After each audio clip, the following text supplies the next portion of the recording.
Hi guys. I just thought I would hop on and start something a little bit new.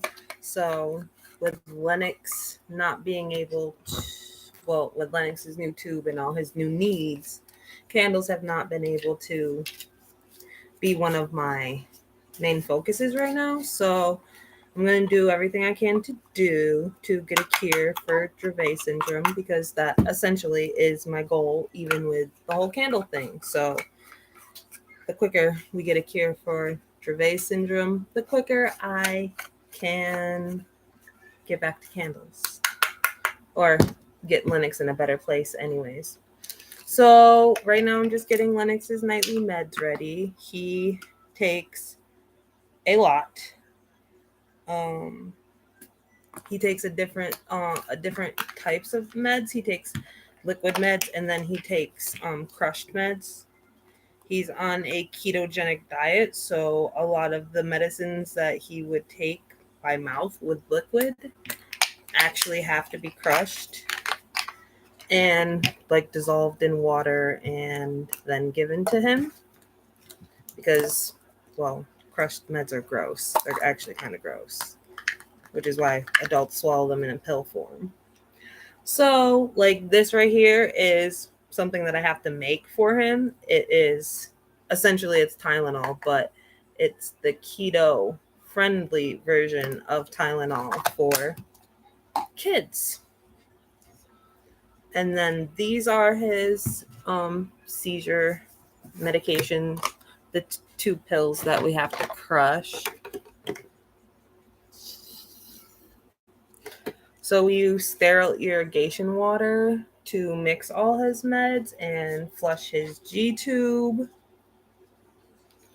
And because we crush them, they are pretty difficult sometimes to push through the tube.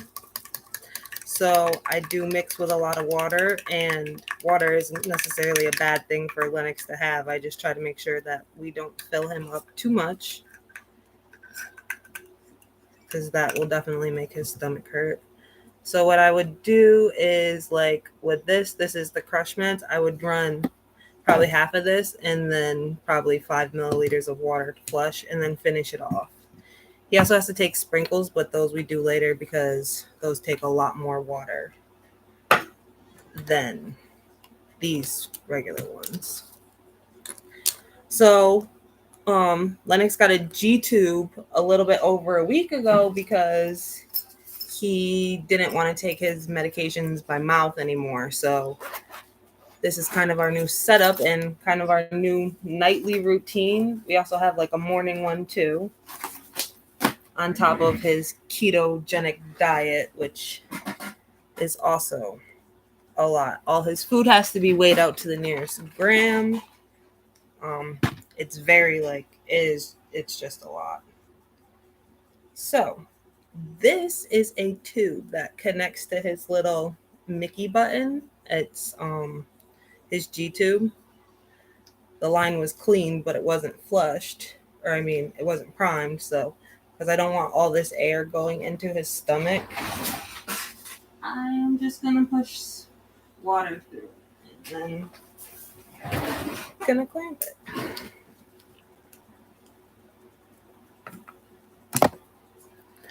So that was kind of getting together all of his pills and everything. Also at nighttime and every night and in the morning, we have to take his ketones and his blood glucose level. So that is also something else I'll be doing right now. I'm actually going to move it over to the bed so you can kind of see what we do. Here, you lay down. Thank you. Good job. Don't touch these, okay?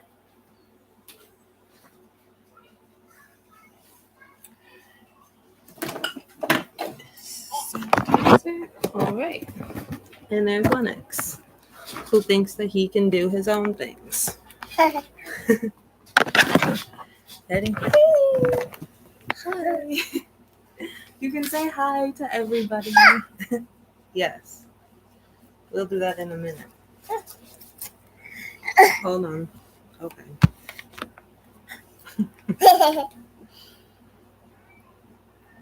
So this is Lennox. He has Dravet Syndrome, which is a form of a medicine-resistant epilepsy. He has anywhere from 10, here, do you want some? Anywhere from like 10 to 100 seizures a day, depending on how he's doing. Some days are better than others. Um, since he's gotten surgery, he is a little bit more sore, so we are seeing an increase of seizures, but that's kind of to be expected. All right. Now we have to lay you down.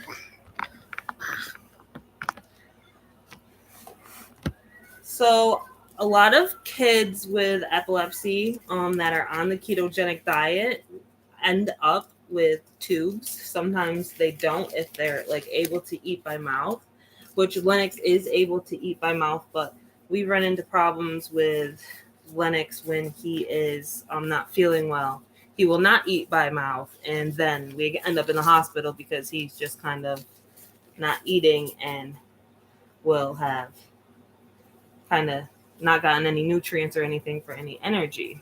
So I'm not gonna clean this right now because I clean it like before we go to bed. So I'll clean it when we do his later meds at like 11:30.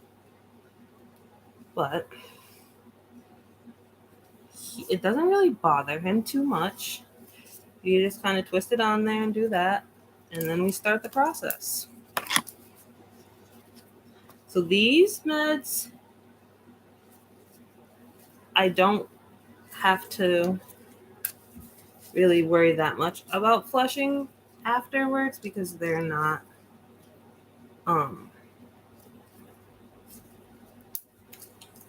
like the crushed pills.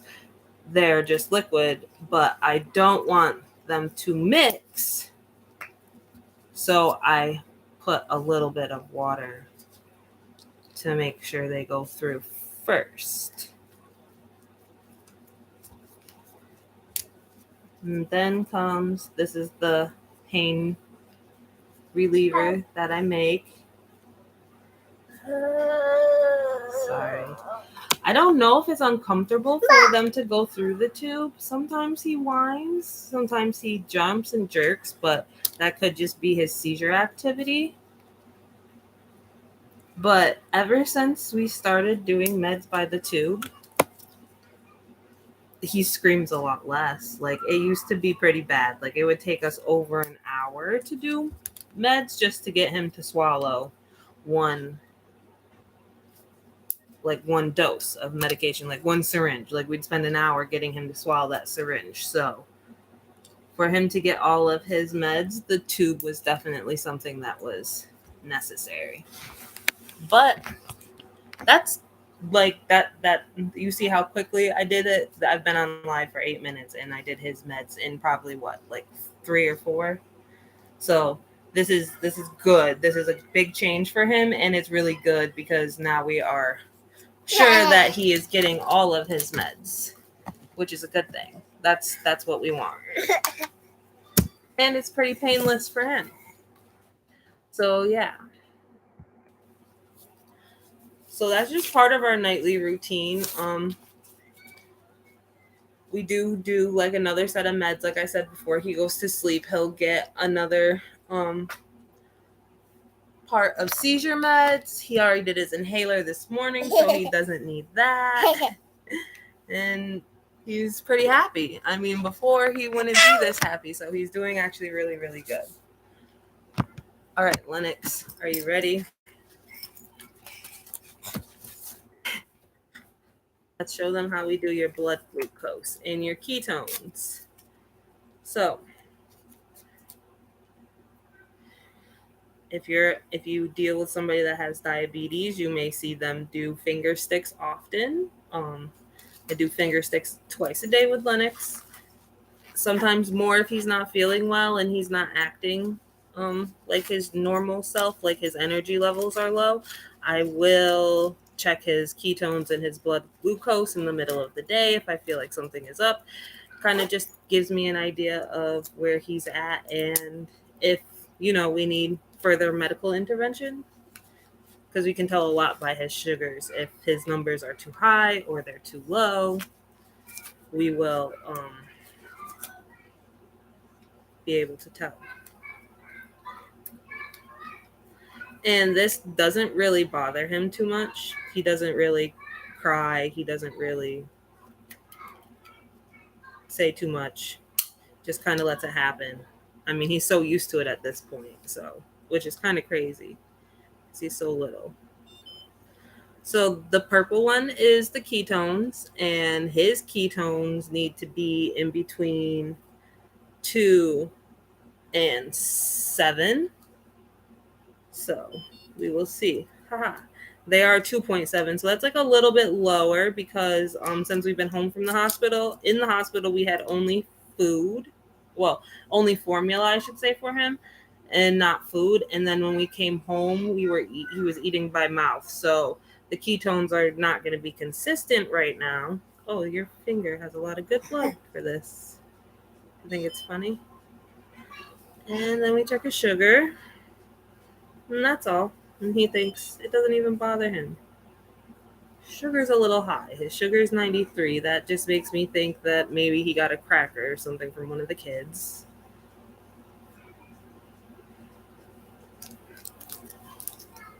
Because none of his meds have sugars.